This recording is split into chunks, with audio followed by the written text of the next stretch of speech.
Hey guys, today I'm going to try and walk you through my A6 bullet journal setup. This is a Stalogy 365 notebook that I've set up for 2020 as my bullet journal. I do have a February setup in this guy on my channel, and I will link that in the cards if you guys want to check that one out.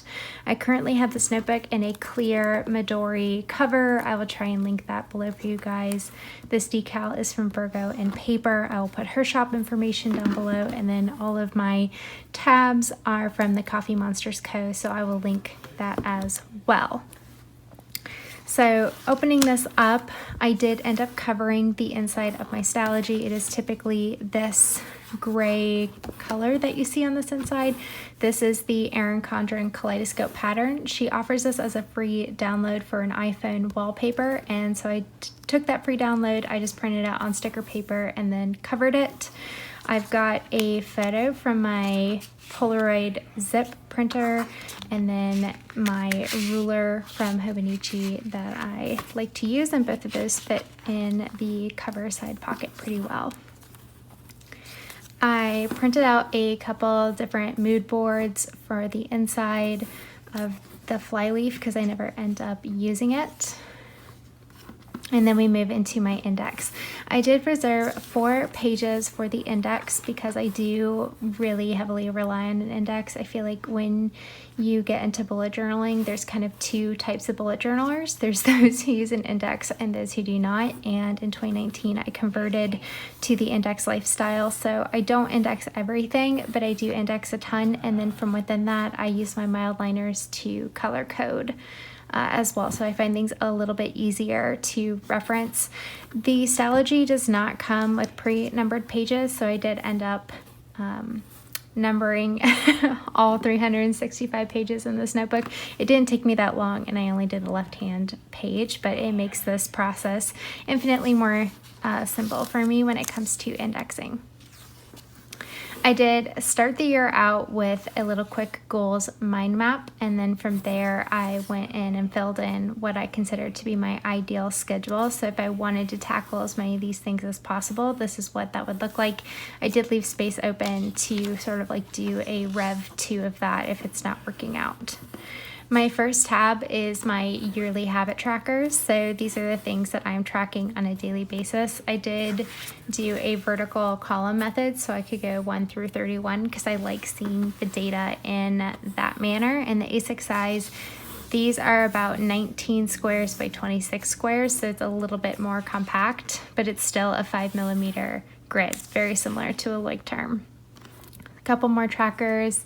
This is my workout tracker, and I do color code by activity just using a mild liner, and a few more, and then we move into my cleaning tracker.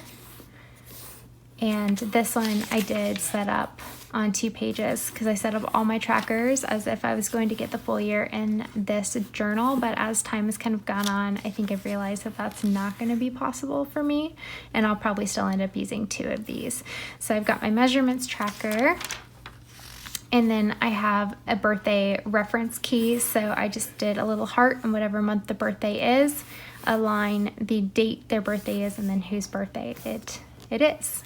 So, and then I left myself a blank page because I have a feeling these are just ones I remembered off the top of my head, so I'll have to add to it throughout the year.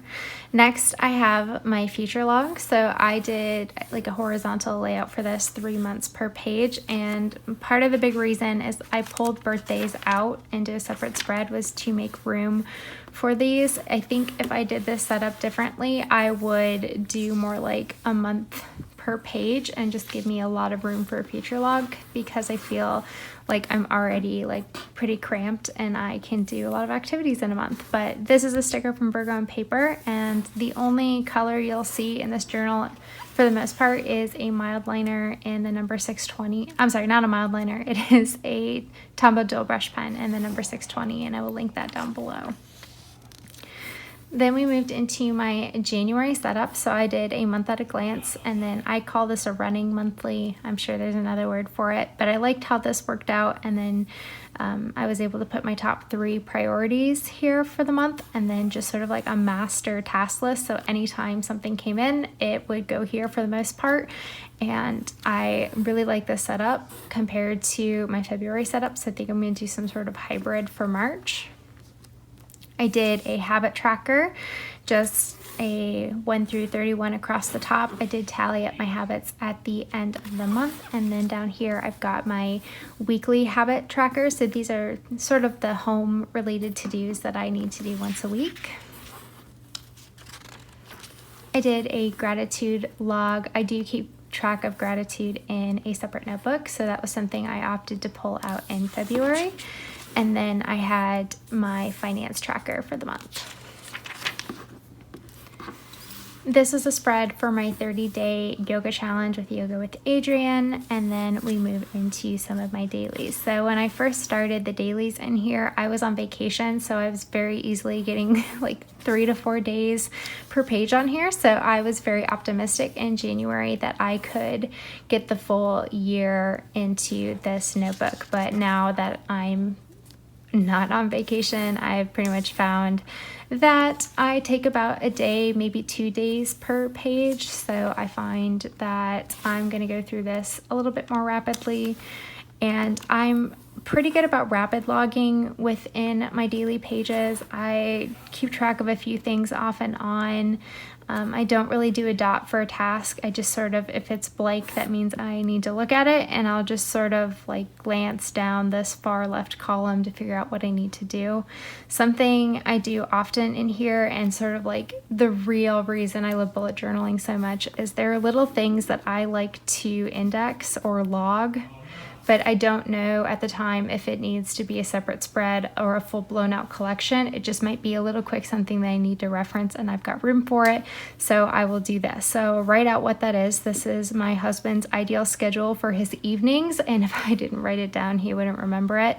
But then what I do is I do an asterisk and I highlight it, and then I just draw a line down and sort of encompass all of what that is. I do that a lot like with memories too. Like I just want to remember that traffic was really bad over here, so I just did a heart and then I arrow down. So I know that there's no tasks underneath that heart. It's like this is a chunk and it all belongs together. But when I do the asterisk and I highlight it, that lets me know that I have a collection. So when I go back into my index up here, and I was looking for Brandon's schedule, that's a reference, so it's going to be purple, and B's schedule, page 36.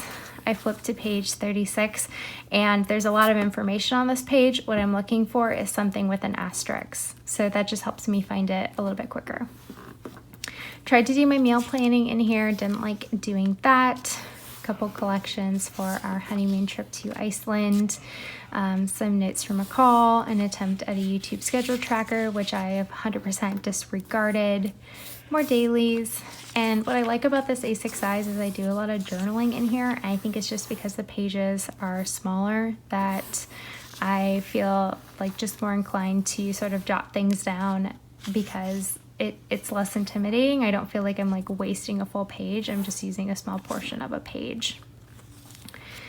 And that pretty much is my setup of my A6 journal thus far, everything before February. And if you guys do want to see that February setup, I will link that up below for you guys. If you guys have any questions, let me know. I will try and link this notebook and all the shops mentioned in the description box for you guys. And thank you so much for watching up until now, and I will catch you next time.